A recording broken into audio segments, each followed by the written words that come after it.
ಹೋಟೆಲ್ಗಳಲ್ಲಿ ಸಿಗುವಂಥ ಪಲ್ಯ ಯಾವುದೇ ಆಗಿರ್ಬೋದು ತುಂಬಾ ರುಚಿಯಾಗಿರುತ್ತೆ ಆ್ಯಂಡ್ ಟೇಸ್ಟ್ ಕೂಡ ಆಗಿರುತ್ತೆ. ಅದರಲ್ಲೂ ಈ ಬೀನ್ಸ್ ಪಲ್ಯ ಅಂತೂ ತುಂಬಾ ಟೇಸ್ಟಿನೇ ಆಗಿರುತ್ತೆ. ನಿಮಗೂ ಕೂಡ ಕುತೂಹಲ ಇದ್ದೇ ಇರುತ್ತೆ, ಇದನ್ನು ಯಾವ ರೀತಿ ಮಾಡಿರ್ಬೋದು, ಹೇಗೆ ಮಾಡಿರ್ಬೋದು, ಏನೆಲ್ಲ ಇಂಗ್ರೀಡಿಯೆಂಟ್ಸ್ಗಳನ್ನು ಹಾಕಿರ್ಬೋದು ಇದಕ್ಕೆ ಅಂತ. ಹಾಗೆಯೇ ನಾವು ಕೂಡ ಇವತ್ತು ಮನೆಯಲ್ಲೇ ಹೋಟೆಲ್ ಶೈಲಿಯ ಬೀನ್ಸ್ ಪಲ್ಯನ ತುಂಬ ಸಿಂಪಲ್ಲಾಗಿ ಹಾಗೂ ಟೇಸ್ಟಿಯಾಗಿ ಮಾಡುವ. ಇದು ಸಿಂಪಲ್ಲಾಗಿದ್ದು ಟೇಸ್ಟ್ ಅಂತೂ ಸೂಪರ್ ಉಂಟು ಆಯಿತಾ. ಸೊ ಬನ್ನಿ ಯಾವ ರೀತಿ ಮಾಡೋದಂತ ನೋಡುವ. ಸೊ ನಿಮಗೂ ಕೂಡ ಮನೆಯಲ್ಲಿ ಹೋಟೆಲ್ ಶೈಲಿಯ ಟೇಸ್ಟಿಯಾಗಿ ಸೂಪರಾಗಿ ಬೀನ್ಸ್ ಪಲ್ಯನ ಮಾಡಬೇಕು ಅಂತ ಅನಿಸಿದರೆ ಈ ವಿಡಿಯೋನ ಸ್ಕಿಪ್ ಮಾಡದೆ ನೋಡಿ. ಹಾಗೂ ನಿಮ್ಮ ಮನೆಯಲ್ಲೂ ಕೂಡ ಸಖತ್ ಟೇಸ್ಟಿಯಾಗೂ ಸೂಪರಾಗಿ ಈ ಬೀನ್ಸ್ ಪಲ್ಯನ ಮಾಡಿ ಸವಿಯಿರಿ. ಸೊ ಇವಾಗ ನೋಡಿ, ಕವರಲ್ಲಿದ್ದಂಥ ಬೀನ್ಸನ್ನು ಒಂದು ಪಾತ್ರೆಗೆ ಹಾಕ್ಕೊಂಡು ಇವಾಗ ಇದನ್ನು ಚೆನ್ನಾಗಿ ಕ್ಲೀನ್ ಮಾಡ್ಕೋಬೇಕು. ಯಾವುದೇ ತರಕಾರಿ ಆಗಿರಲಿ, ನಾವು ಪಲ್ಯ ಮಾಡೋದಕ್ಕಿಂತ ಮುಂಚೆ ಅಥವಾ ಸಾರು ಮಾಡೋದಕ್ಕಿಂತ ಮುಂಚೆ ನಾವು ಇದನ್ನು ಚೆನ್ನಾಗಿ ಕ್ಲೀನ್ ಮಾಡ್ಕೊಳ್ಬೇಕು. ಸೊ ಇವಾಗ ನೋಡಿ, ನಾನು ಚೆನ್ನಾಗಿ ಕ್ಲೀನ್ ಮಾಡ್ಕೊಂಡಾಗಿದೆ. ಈ ರೀತಿ ಚೆನ್ನಾಗಿ ಕ್ಲೀನ್ ಮಾಡ್ಕೋಬೇಕು.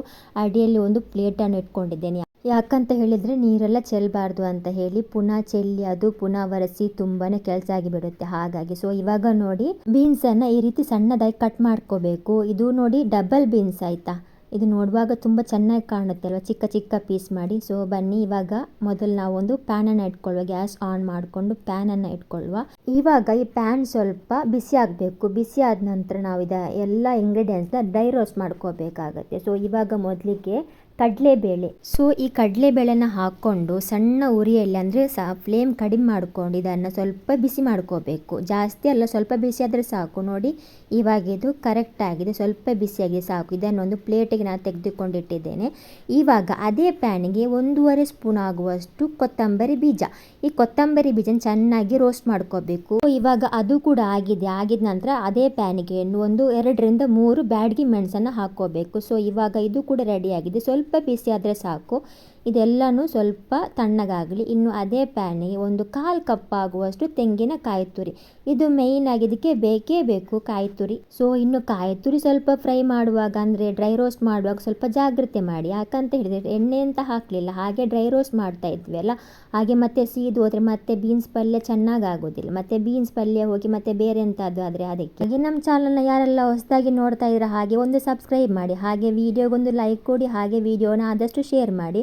ಸೊ ಇವಾಗ ಇನ್ನು ಇದು ಕೂಡ ಡ್ರೈ ರೋಸ್ಟ್ ಆಗಿದೆ ನೋಡಿ. ಇದು ಇನ್ನು ಒಂದು ಪಾತ್ರೆಗೆ ಹಾಕುವ. ಎಲ್ಲನೂ ಒಂದು ಪಾತ್ರೆಗೆ ಹಾಕಿಬಿಟ್ಟು ಸ್ವಲ್ಪ ಇದು ತಣ್ಣಗಾಗಲಿಕ್ಕೆ ಬಿಡಬೇಕು.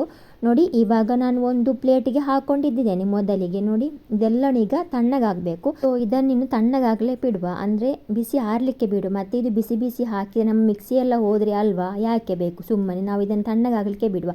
ಹಾಗೆ ಇಲ್ಲಿ ನಾವೀಗ ಕುಕ್ಕರನ್ನು ಇಟ್ಕೊಂಡು ಮೊದಲಿಗೆ ಎಣ್ಣೆಯನ್ನು ಹಾಕ್ಕೊಳ್ಬೇಕು. ನಾನು ತೆಂಗಿನ ಎಣ್ಣೆಯನ್ನು ಹಾಕ್ಕೊಳ್ತಾ ಇದ್ದೇನೆ. ನೀವು ಬೇಕಿದ್ರೆ ಯಾವುದು ಕೂಡ ಯೂಸ್ ಮಾಡ್ಕೋಬಹುದು, ಬಟ್ ತೆಂಗಿನ ಎಣ್ಣೆ ಆದರೆ ತುಂಬ ಟೇಸ್ಟಿ ಬರುತ್ತೆ ಪಲ್ಯ. ಹಾಗೆ ಇಲ್ಲಿ ಸ್ವಲ್ಪ ಉದ್ದಿನ ಕಾಳು ಹಾಕ್ಕೊಳ್ತಾ ಇದ್ದೇನೆ. ಉದ್ದಿನ ಬೇಳೆ ಇದ್ದರೆ ಉದ್ದಿನ ಬೇಳೆಯನ್ನು ಕೂಡ ಹಾಕಿ. ಆ್ಯಂಡ್ ಹಾಗೆ ಇಲ್ಲಿ ನೋಡಿ ಸ್ವಲ್ಪ ಕಡಲೆಬೇಳೆ ಹಾಗೂ 1 ಸ್ಪೂನ್ ಆಗುವಷ್ಟು ಸಾಸಿವೆ, 1 ಸ್ಪೂನ್ ಆಗುವಷ್ಟು ಜೀರಿಗೆ, ಆ್ಯಂಡ್ ಹಾಗೆ ಇಲ್ಲಿ ಒಂದು ಸ್ವಲ್ಪ ಇಂಗಿನ ಪುಡಿ, ಅಂದರೆ ಇಂಗು ಪೌಡರ್ ಹಾಕ್ಕೊಳ್ತಾ ಇದ್ದೇನೆ. ನಿಮ್ಮ ಹತ್ರ ಇಂಗು ಇದ್ದರೆ ಅದನ್ನು ಕೂಡ ಹಾಕ್ಕೋಬೋದು, ಬಟ್ ನಾನಿಲ್ಲಿ ಇಂಗು ಪೌಡರ್ ಹಾಕ್ಕೊಳ್ತಾ ಇದ್ದೇನೆ. ಹಾಗೆ ಇನ್ನು ಸ್ವಲ್ಪ ಕರಿಬೇವು. ಇನ್ನು ಈ ಕರಿಬೇವಿನ ವಿಷಯ ಹೇಳುವುದಾದರೆ, ಕರಿಬೇವು ನಮಗೆ ಬೇಕೇ ಬೇಕು. ಯಾವ ಅಡಿಗೆಗೆ ಆಗಿರಲಿ, ಯಾವುದೇ ಸಾರಿಗೆ ಆಗಿರಲಿ, ಈ ನಮ್ಮ ಕರಿಬೇವು ಬೇಕೇ ಬೇಕು. ಇದನ್ನು ಮಿಸ್ ಮಾಡಲಿಕ್ಕೆ ಹೋಗಬೇಡಿ ಆಯಿತಾ. ಮತ್ತು ಇನ್ನು ಇದಕ್ಕೆ 3 ಹಸಿ ಮೆಣಸಿನಕಾಯಿಯನ್ನು ಹಾಕ್ಕೊಳ್ಬೇಕು, ಅಂದರೆ ಖಾರಕ್ಕೋಸ್ಕರ. ಸೊ ಇವಾಗ ಅದನ್ನು ಕಟ್ ಮಾಡಿಕೊಂಡು ಹಾಕ್ಕೊಳ್ಬೇಕು. ಸೊ ಇವಾಗ ಸ್ವಲ್ಪ ಅರಿಶಿನ ಹುಡಿಯನ್ನು ಹಾಕಿಬಿಟ್ಟು ಚೆನ್ನಾಗಿ ಇದನ್ನೊಮ್ಮೆ ಫ್ರೈ ಮಾಡ್ಕೋಬೇಕು, ಅಂದರೆ ಹುರಿಬೇಕು. ಸೊ ನೋಡಿ ಇವಾಗ ಇದು ರೆಡಿಯಾಗಿದೆ. ನಮಗೆ ಹೋಟೆಲ್ ಸ್ಟೈಲಲ್ಲಿ ನಮಗೆ ಟೇಸ್ಟ್ ಬರಬೇಕು ಅಂತ ಅನಿಸಿದರೆ ನಾವು ಇದನ್ನೆಲ್ಲ ಮಾಡಲೇಬೇಕು. ಸೊ ಇವಾಗ ನೋಡಿ ಇದೆಲ್ಲನೂ ಆದ ನಂತರ ನಾವು ಕಟ್ ಮಾಡಿಟ್ಟಂತಹ ಬೀನ್ಸನ್ನು ಹಾಕ್ಕೊಳ್ಬೇಕು. ಈ ಬೀನ್ಸನ್ನು ಹಾಕ್ಕೊಳ್ಬಿಟ್ಟು ಚೆನ್ನಾಗಿ ಒಮ್ಮೆ ಇದನ್ನು ತಿರುಗಿಸ್ಬೇಕು, ಅಂದರೆ ಮಿಕ್ಸ್ ಮಾಡ್ಕೋಬೇಕು. ಎಲ್ಲ ಈ ಬೀನ್ಸಿಗೆ ಹಿಡಿಬೇಕು. ಇವಾಗ ಉಪ್ಪು ಹಾಕ್ಕೋಬೇಕು, ಅಂದರೆ ಟೇಸ್ಟಿಗೋಸ್ಕರ ಉಪ್ಪನ್ನು ನೋಡ್ಕೊಂಡು ಹಾಕ್ಕೋಬೇಕು. ಉಪ್ಪಾದರೆ ಮತ್ತೆ ತಿನ್ನಲಿಕ್ಕೆ ಆಗೋದಿಲ್ಲ ಆಯಿತಾ. ಅದಕ್ಕೆ ನೀವು ಮೊದಲಿಗೆ ಸ್ವಲ್ಪ ಉಪ್ಪನ್ನು ಹಾಕಿ ಮತ್ತೆ ನೀವು ನೋಡಿಕೊಂಡು ಹಾಕ್ಕೋಬೋದು ಉಪ್ಪನ್ನು. ಮತ್ತು ಉಪ್ಪಲ್ಲಾದರೆ ಮತ್ತೆ ಯಾರು ತಿನ್ನದಿದ್ದರೆ.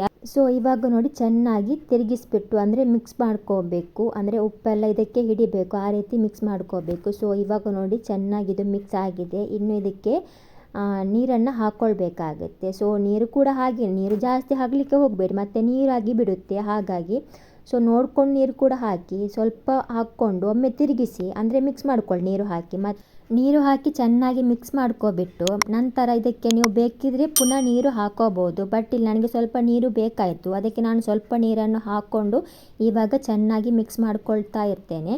ಸೊ ನೋಡಿ ಇವಾಗಿದು ಕರೆಕ್ಟಾಗಿದೆ. ಇನ್ನು ಈ ಕುಕ್ಕರ್ ಲಿಡ್ಡನ್ನು ಕ್ಲೋಸ್ ಮಾಡಿಬಿಡುವ. ಕುಕ್ಕರ್ ಲಿಡ್ಡನ್ನು ಕ್ಲೋಸ್ ಮಾಡಿಬಿಟ್ಟು 1-2 ವಿಸಿಲ್ ಕೂಗಿದರೆ ಸಾಕು. ಸೊ ಇನ್ನು ನೀವು ಈ ಪಲ್ಯನ, ಈ ಬೀನ್ಸ್ ಪಲ್ಯನ ನೀವು ಪಾತ್ರೆಯಲ್ಲೂ ಕೂಡ ಮಾಡ್ಕೋಬೋದು. ಬಟ್ ಇಲ್ಲಿ ಬೇಗ ಆಗುತ್ತಂತ ಹೇಳಿ ನಾನಿಲ್ಲಿ ಕುಕ್ಕರನ್ನು ತಗೊಂಡಿದ್ದೇನೆ. ಹಾಗೆ ಕುಕ್ಕರಲ್ಲಿ ಬೇಗ ಹಾಗೆ 2 ವಿಸಿಲ್ ಆಗಿದರೆ ಸಾಕು. ಸೊ ಇವಾಗ ನೋಡಿ ಅದು ಹಾಗೇ ಬೇಯ್ತಾ ಇರಲಿ. ಇವಾಗ ಇದು ಎಲ್ಲ ತಣ್ಣಗಾಗಿದೆ. ಇನ್ನು ನಾವು ಒಂದು ಮಿಕ್ಸಿ ಜಾರ್ ತಗೊಂಡು ಅದಕ್ಕೆ ಡ್ರೈ ರೋಸ್ಟ್ ಮಾಡಿಟ್ಟಿರುವಂತಹ ಇಂಗ್ರೀಡಿಯೆಂಟ್ಸ್ನ ಹಾಕ್ಕೊಳ್ಬೇಕಾಗುತ್ತೆ. ನೀವು ಮಿಕ್ಸಿ ಜಾರ್ ತಗೊಳ್ಳುವಾಗ ಸಣ್ಣದಾಗಿರುವ ಒಂದು ಮಿಕ್ಸಿ ಜಾರನ್ನು ತಗೊಳ್ಳಿ, ಅಂದರೆ ಚಟ್ನಿ ಎಲ್ಲ ಮಾಡ್ತೇವಲ್ಲ ಅದೇ ಮಿಕ್ಸಿ ಜಾರನ್ನು ತಗೊಳ್ಳಿ. ಸೊ ಇವಾಗ ಇದನ್ನು ತರಿತರಿಯಾಗಿ ಗ್ರೈಂಡ್ ಮಾಡ್ಕೋಬೇಕು, ಅಂದರೆ ನೈಸಾಗಿ ಅಲ್ಲ, ತರಿತರಿಯಾಗಿ ಇದನ್ನು ಗ್ರೈಂಡ್ ಮಾಡ್ಕೊಳ್ಬೇಕು. ನೀರೆಲ್ಲ ಹಾಕದೇನೆ ಇದನ್ನು ತರಿತರಿಯಾಗಿ ನಾವು ಗ್ರೈಂಡ್ ಮಾಡ್ಕೋಬೇಕು. ಸೊ ನೋಡಿ ಇವಾಗ ತರಿತರಿಯಾಗಿ ಗ್ರೈಂಡ್ ಆಗಿದೆ. ನೋಡಿ ಈ ರೀತಿ ಗ್ರೈಂಡ್ ಆಗಿರಬೇಕು, ತುಂಬ ನೈಸಾಗಿ ಗ್ರೈಂಡ್ ಮಾಡೋದು ಬೇಡ, ಈ ರೀತಿ ತರಿ ಇದ್ದರೆ ಸಾಕು. ಸೊ ನೋಡಿ ಕಲರ್ ಕೂಡ ಚೆನ್ನಾಗಿ ಬಂದಿದೆ. ಸೊ ಇನ್ನು ಇದು ಹೀಗೇ ಇರಲಿ. ಇಲ್ಲಿ ಕುಕ್ಕರ್ ವಿಷಿಲ್ ಕೂಡ ಹೋಗ್ತಾ ಉಂಟು. ನೋಡಿ ಕುಕ್ಕರ್ ವಿಷಿಲ್ ಕೂಡ ಹೋಗ್ತಾ ಇದೆ. 1-2 ವಿಷಿಲ್ ಆದರೆ ಸಾಕು ಇದಕ್ಕೆ. ನೋಡಿ ಇವಾಗ 2 ವಿಷಿಲ್ ಕೂಡ ಆಗಿದೆ. ಇನ್ನು ಗ್ಯಾಸನ್ನು ಆಫ್ ಮಾಡಿ ಬಿಡುವ. ಸೊ ಇವಾಗ ಗ್ಯಾಸ್ ಆಫ್ ಆಗಿದ ನಂತರ ಇದನ್ನು ಸ್ವಲ್ಪ ಹಾಗೇ ಬಿಡುವ. ಇದು ಪೂರ್ತಿ ವಿಷಿಲ್ ಹೋದ ನಂತರ ಇದನ್ನು ನಾವು ಲಿಡ್ಡನ್ನು ಓಪನ್ ಮಾಡುವ.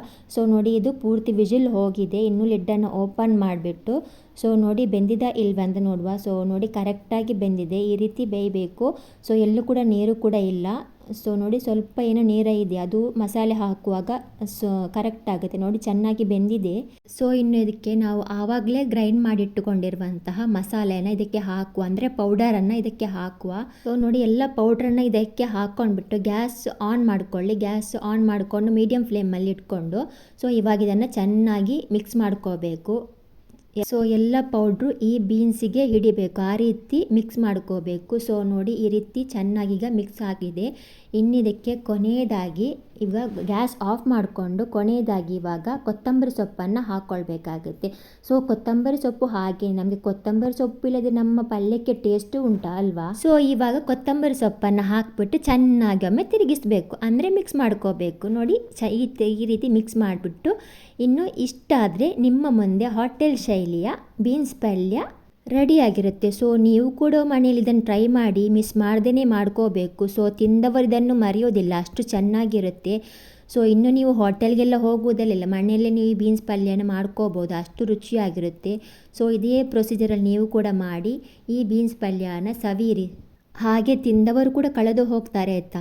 ಮತ್ತು ಇದು ತುಂಬ ಟೇಸ್ಟಿ. ಹಾಗೆ ನೀವು ಕೂಡ ಒಮ್ಮೆ ಇದನ್ನು ಟ್ರೈ ಮಾಡಲೇಬೇಕು. ಮತ್ತೆ ನಿಮ್ಮ ಹತ್ರ ಮಾಡಿಸ್ಕೋಬೋದು ಈ ಪಲ್ಯನ. ಹಾಗೆ ನಿಮಗೆ ಈ ಹೋಟೆಲ್ ಶೈಲಿಯ ಬೀನ್ಸ್ ಪಲ್ಯ ಏನಾದರೂ ಇಷ್ಟ ಆಯಿತು ಅಂದರೆ ಈ ವಿಡಿಯೋಗೆ ಒಂದು ಲೈಕ್ ಕೊಡಿ, ಹಾಗೆಯೇ ಸಪೋರ್ಟ್ ಮಾಡಿ. ಹಾಗೆ ಸಬ್ಸ್ಕ್ರೈಬ್ ಆಗದಿದ್ದರೆ ಸಬ್ಸ್ಕ್ರೈಬ್ ಕೂಡ ಮಾಡಿ. ಆ್ಯಂಡ್ ಆದಷ್ಟು ಈ ವಿಡಿಯೋನ ಶೇರ್ ಮಾಡಿ ಅಂತ ಹೇಳ್ತಾ ಇವತ್ತಿನ ಈ ವಿಡಿಯೋನ ಇಲ್ಲಿಗೆ ಎಂಡ್ ಮಾಡುವ. ನೆಕ್ಸ್ಟ್ ಮುಂದಿನ ವಿಡಿಯೋದಲ್ಲಿ ಸಿಗೋಣ. ಅಲ್ಲಿವರೆಗೂ take care. Thanks for the video watching.